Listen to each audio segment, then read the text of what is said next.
Pues bien, buenos días jóvenes. Nuevamente estamos en la clase de Derecho, pues para comentar algunos de los temas que se han dejado para que ustedes los vayan investigando.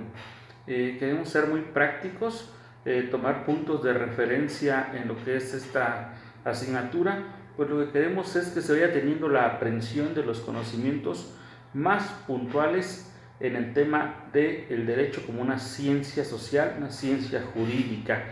Recuerden la bibliografía,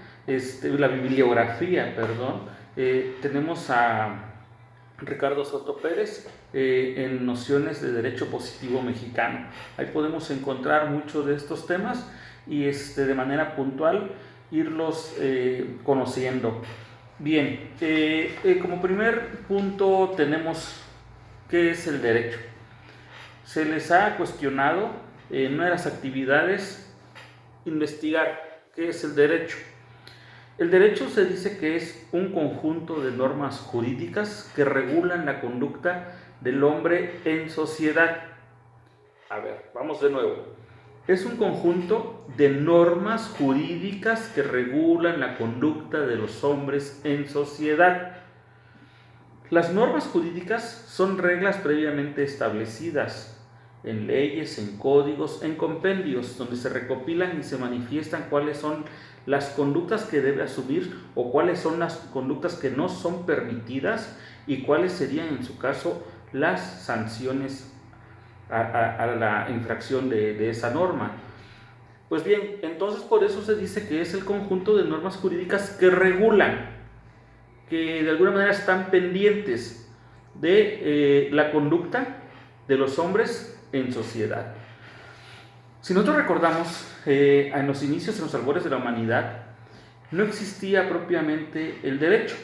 Entonces todo se daba y se vertía conforme a la ley del más fuerte. Un ejemplo, en la posesión de un animal, digamos, ¿cómo podría manejarse una situación si tuviésemos a dos personas que refirieran ser los dueños de un caballo, pongamos como por ejemplo?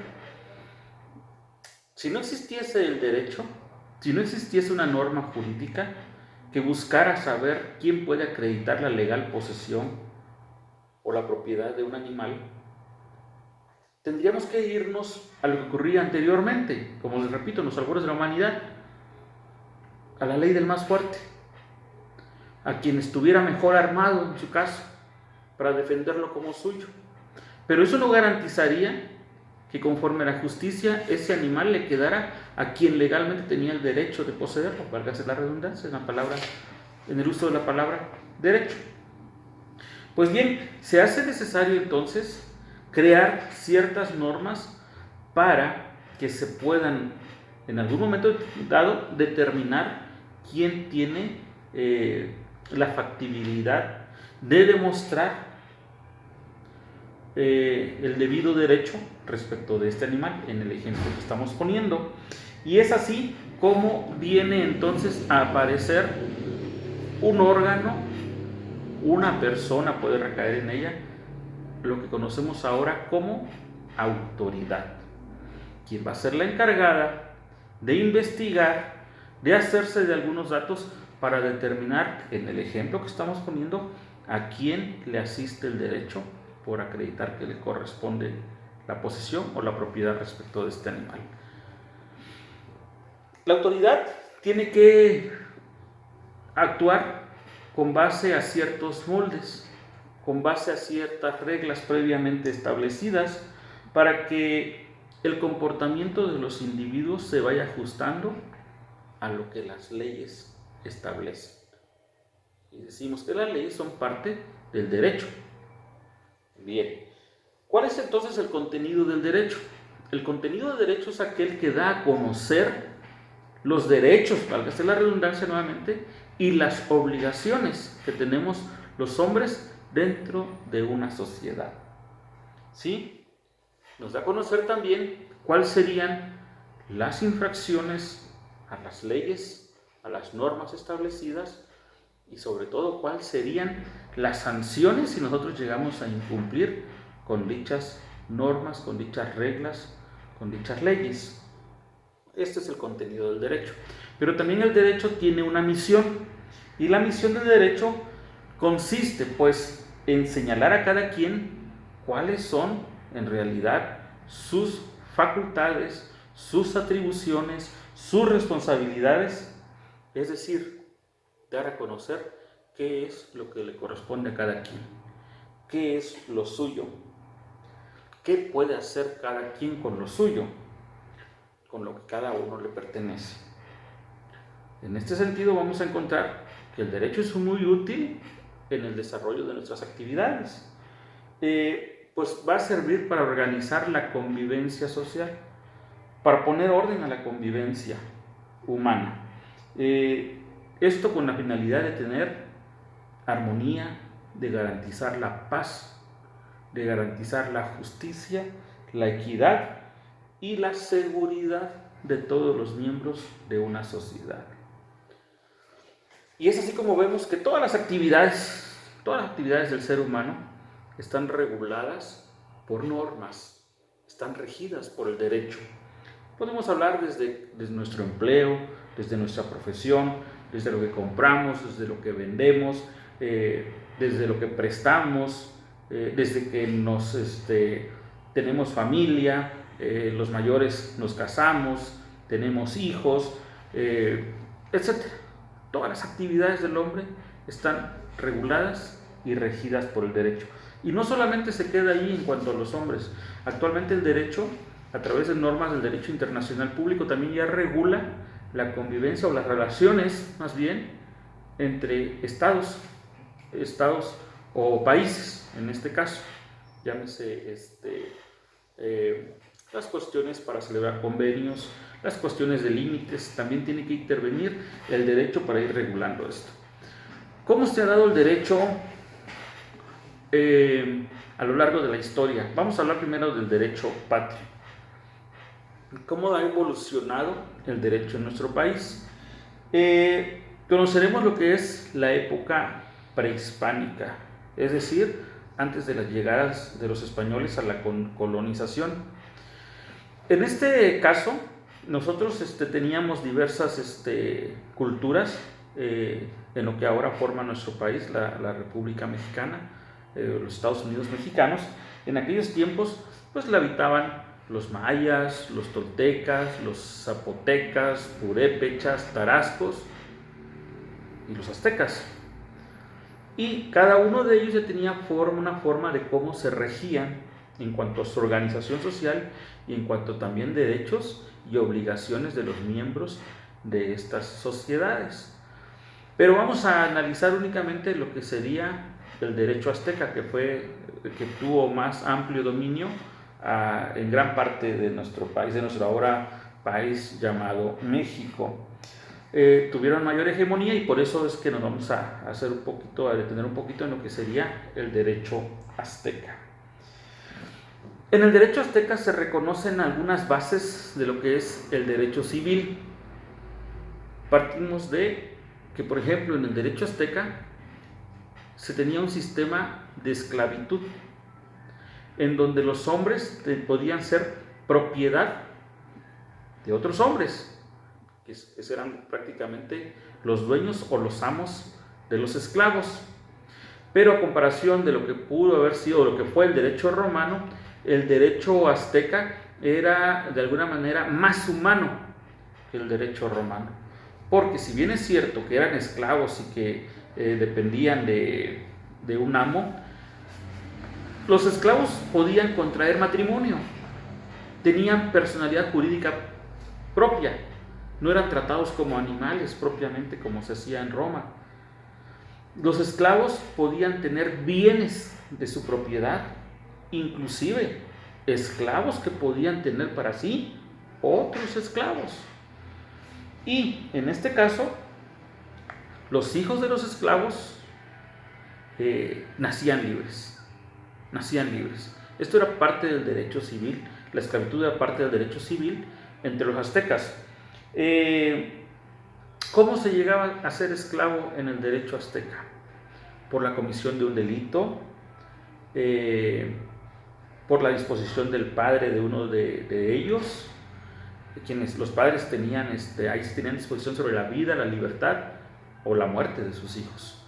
Se llegaba a ser esclavo por haber contraído deudas que fueran imposibles de pagar, y es así como se generaba esa condición de esclavitud, que se quedaba sometido a la voluntad de un amo. La familia azteca era de carácter patriarcal. Dominaba el padre, como les digo, él disponía sobre lo que era la vida, la libertad e inclusive la muerte de sus hijos. Existía la institución del matrimonio en el derecho azteca. Para los hombres se permitía casarse a partir de los 20 años, para las mujeres a partir de los 16 años. Había un protocolo en el que la familia del hombre llegaba y hacía la solicitud para matrimonio de la mujer. Se llevaba siempre algo para entregar, y generalmente la primera solicitud de matrimonio se negaba y se tenía que generar una segunda solicitud, y es allí donde se ponían de acuerdo en cuanto a la dote que se iba a generar para efectos pues ya de celebrar lo que era el matrimonio entre las partes. Debía haber acuerdo entre los padres y también entre los contrayentes, eso sí era importante, se respetaba esa parte. Bien, una vez que se daba la autorización para el matrimonio, se generaba el protocolo de enlace matrimonial, y los contrayentes, en este caso, tenían que estar 4 días haciendo meditación, ayunando inclusive, para que después del 4.º día pudiera darse el enlace definitivo para consumar el matrimonio, es decir, el cumplimiento del débito carnal, la relación ya sexual entre el hombre y la mujer después de 4 días. En este caso también, en esta sociedad azteca, la poligamia era tolerada de cierta forma, pero siempre el respeto mayor se tenía para la primer mujer. Ella tenía todos los derechos. Existía el concubinato, pero los hijos de las concubinas no tenían derechos, solamente tenían los hijos de la primer mujer. Tenían derecho a heredar y a múltiples derechos. Existía inclusive en las sociedades aztecas la prostitución, y esa también se regulaba, ¿sí? Para que no generara mayores problemas. Aunque no existía propiamente el término divorcio, también se permitía la disolución del matrimonio. Cuando pues la mujer no podía concebir, cuando el hombre no podía mantener a la mujer, cuando se cometía un delito de maltrato del hombre hacia la mujer, aquí se castigaba al hombre, al cónyuge culpable, pudiese ser también la mujer hacia el hombre, y ahí se generaba lo que era la separación, lo que ahora conocemos como divorcio. Y al cónyuge o al esposo o esposa culpable se le castigaba quitándole la mitad de los bienes para cedérselos al cónyuge inocente. Y es así como después de ello quedaban en aptitud de contraer matrimonio nuevamente, siempre y cuando lo hicieran con terceras personas, es decir, ya no podían casarse nuevamente entre ellos, ya no había eso de que nos divorciamos, pero ya me arrepentí, te vuelvo a conquistar, nos vamos a casar, ya no, tenía que ser matrimonio con terceras personas.